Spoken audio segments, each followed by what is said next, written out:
Breaking news now, a police pursuit. Desmond Shaw live in SkyCal with more. Des.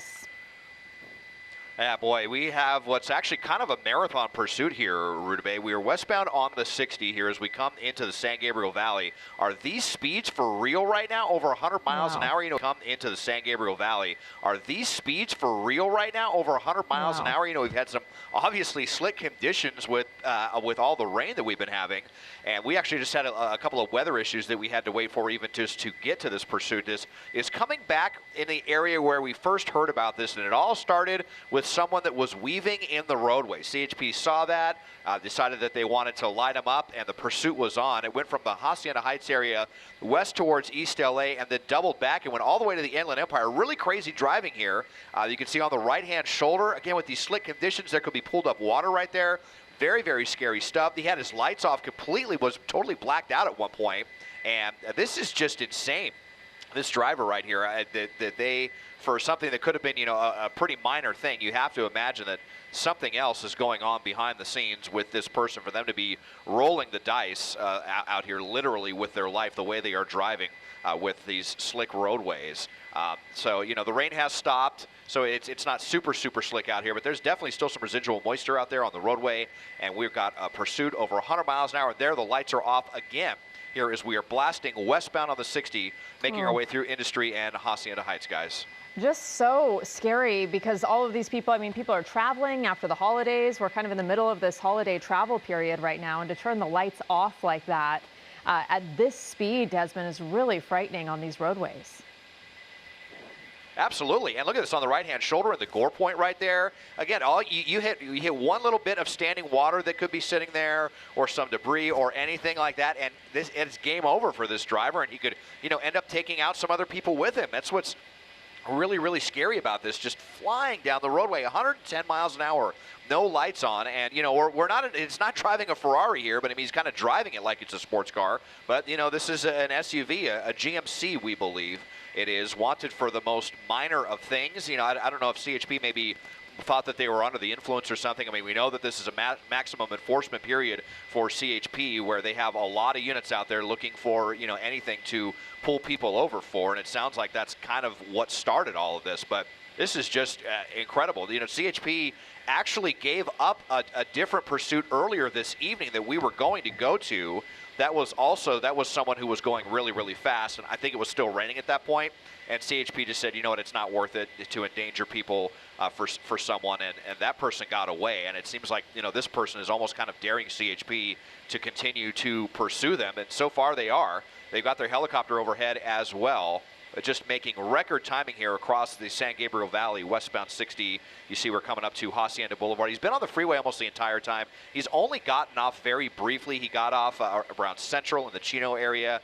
That was just to reverse course. Pretty much every time he's gotten off the freeway, it's been to reverse course. And the 60 has been basically the only freeway that we've been on so far. And just interesting to see, sometimes you see drivers maybe not aware that their lights aren't on, forgetting to turn them on, but turning them off and then on again is just strange. And at speeds this high, Des, do you think that this changes the calculus in terms of whether they give up this pursuit and how they pursue the suspect? The fact that they haven't already, I feel like, if they haven't given it up yet, then, they're probably not going to. And here's why. Now you can see CHP, they are still right back there. It's going to be hard for them. Here's the other thing is when we're going this fast, obviously you don't want to be getting super close to this person, because if they slam on the brakes or make a move, then that officer is not going to have any time to react either. So if they're going to continue pursuing at these speeds, there's going to be kind of a minimum distance that they have to give this person. Again, they do have the helicopter overhead, which is obviously very advantageous for them. But CHP is also not the kind of agency to typically go into tracking mode, as they call it. We know a lot of times, like LA County Sheriff's deputies, a lot of times they will immediately go into tracking mode if you have someone driving like a maniac like this, or with LAPD. It's very rare for CHP to ever just track from the air. It does happen, but it's definitely on the rarer side, and you can see they're sticking with it so far here. So we'll be coming up to the 6605 interchange here shortly and see if we continue westbound 60 or make our way towards the 605. And you were talking about, other people on the road just being affected by any little move at speeds this high. And I just think about maybe someone making a lane change and this car coming up behind them with no lights, no warning. That can happen so quickly. Oh yeah, absolutely. I mean, yeah, especially with no lights on. I mean, you're just, you're merging on the freeway and you're probably going like half the speed of this guy, and you can look over your shoulder and there's no one there when you look over, and then by the time you actually make the lane change, this guy just slams right into you, and it turns into a serious crash, especially with the lights off. Just impossible to see. He's going nearly twice the speed limit now at this point as we fly by. Coming up to Crossroads Parkway there. I did hear a little bit of chatter about a possible spike strip, but it's going to be next to impossible to do at this point. And, when you have someone who's not afraid to go drive on the right-hand shoulder like this, which is where CHP would be stationed if they were going to try to do a spike strip, I just don't see it happening. I mean, look at right there. That person who was slowing down for the lights, they got down to about 30. This guy's going 110. If he would have hit that would have been like hitting a brick wall at 80 miles an hour.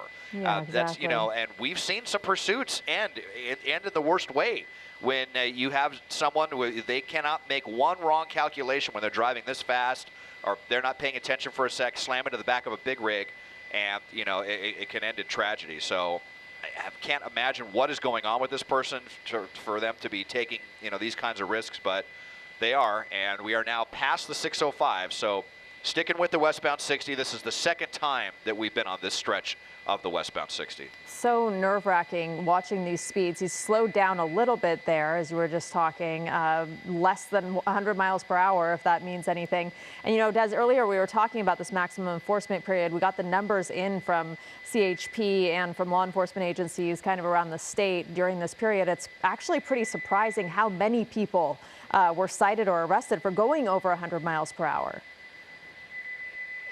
Yeah, well, I had also heard, as we're getting ready to get off the freeway here, let's see what they do, but I know we have been talking about there's going to be some coordination between CHP and some local law enforcement agencies to kind of step up speeding enforcement, because it really has been, it seems like a bigger issue lately, more recently than in the past, as we're now off at Santa Anita. Let's see. I suspect he's just going to get back on the eastbound 60, because this is what he's been doing. You would hope that CHP could get in place and maybe do a pit maneuver or something if they had the ability to do that. And yep, there he goes. He's getting right back on the 60 eastbound now. So you see the units there as they're kind of playing catch up here, but it's just like kind of this like game of tag along the 60 freeway. I'll go eastbound, then I'll go west, and now we're going back east again here in the San Gabriel Valley. We'll see how far he goes, because if he continues east out into the Chino area like he went, we could have some trouble following it, because there is still some low clouds out there. Yeah, and you just think about if this were a few hours earlier and all the rain that was on the roadway there, how wet it was, the visibility over the past couple of days. I mean, right now it's drying out for the first time in almost 3 days. It's just so dangerous, so nerve-wracking to watch this. And I always think about, are there other people in the car? Are there other people, willingly in the car? Are there other people not willingly in the car? Is this person alone? And it's just so hard to fathom what is going through this person's head. Yeah, absolutely. And I think we're going to be going to the 605 now. Yes, we are. We're going northbound 605. You kind of left it there until the very last second to make a decision. And yeah, we were actually wondering that as well, how many people are in the car. Of course, we have the pursuit tent that we pretty much always have. We'll see if we have maybe a little bit of an opportunity to look through the front windshield, but now still kind of dark, because I was curious if there's anyone else besides the driver. That's the best look that we're getting inside. Maybe the front windows aren't tinted as much as they usually are, but yeah, still pretty tough to see there. We had heard the CHP inquiring on the radio as well. I think they had asked the helicopter if they could get a look at how many people might be inside, and I didn't hear a response to that, so I don't think they were able to get that that good of a viewpoint on them. But this is the first time we've been on the 605 now, so northbound, and of course this ends up at the 210. We're going to be right up at the 10 here very, very quickly. Still over 100. I mean, we've been at 100 the entire time.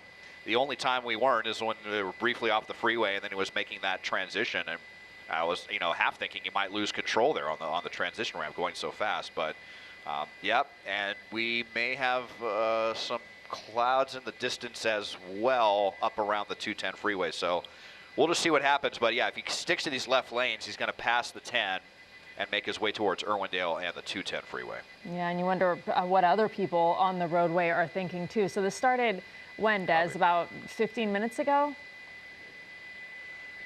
Probably 25 minutes ago. It took us some time to catch up to it. You know, they were going over 100, and we up in SkyCal fly between like 130, 140 miles an hour. So when they're going 100, it's almost like, and they were already, you know, in like the eastern San Gabriel Valley, it's almost as if we're driving 35 miles an hour to gain any distance on this person. So it took us quite some time just to even intercept this pursuit. But yeah, so northbound 605 coming into the Baldwin Park area. You can see we're at Ramona, so we're already past the 10 freeway. And CHP kind of closing ranks a little bit on this one for the moment. And again, you know, I heard a couple of lines about spike strips, but I just don't see it happening right now. You know, maybe the best hope here is that the suspect just doesn't have a lot of gas in the tank. I mean, you're driving an SUV, doesn't get the best gas mileage, plus you're driving it over 100 miles an hour like this, you know, on and off the gas pedal, definitely chugging that gasoline. So might just be the best hope right now that the suspect runs out of gas, but, you know, of course it's anybody's guess how much is in the tank. I was thinking the same thing, like, will this person, what is going to stop this person? Because, yeah, it's a very tricky maneuver right now, given the speeds, given the erratic nature of this driver, to imagine them putting spike strips down. And, yeah, it is a big SUV at very high speeds. Hopefully, you know, something happens that draws it to a conclusion where everyone stays safe, because there is a very real possibility, you know, he's putting so many people in danger on the road right now. Yeah, and it's not just the speed, but the lights out as well. I mean, I guess maybe the only saving grace is that it's a white vehicle. At least it's not a black vehicle with the lights out as well. And you know that there's not as many lights on the freeways these days because so many freeway lights have been cannibalized for their copper wire. That's you know, another thing I know that we've been talking about. So a lot of dark roadways, and Rudabay, we are hitting that weather right here. You can see the clouds coming into view, and this is going to hamper us continuing to follow this. So as I widen out, I'm going to show you what we're talking about dealing with here over, I can even kind of put up the interchange. You see we're very close to the 210-605 interchange right now, but we're going to have to wait now and see which direction the suspect comes. If they come westbound, we'll be okay, but if they go eastbound 210, we are not going to be able to follow that. You can see all of those clouds that are kind of in this section of the northeast San Gabriel Valley. So I think maybe I just give it back to you right now, and we'll have to see which way this suspect goes here shortly. Yeah, very dark clouds there. You can really get a good sense of how dark those clouds are and how clouded the visibility is. And it's just wild to think about this person going as fast as the chopper, over 100 miles per hour, this entire pursuit. So are we staying with this for now? Okay, we will check back in on this, see if he turns around and we get a little bit more visibility. For now.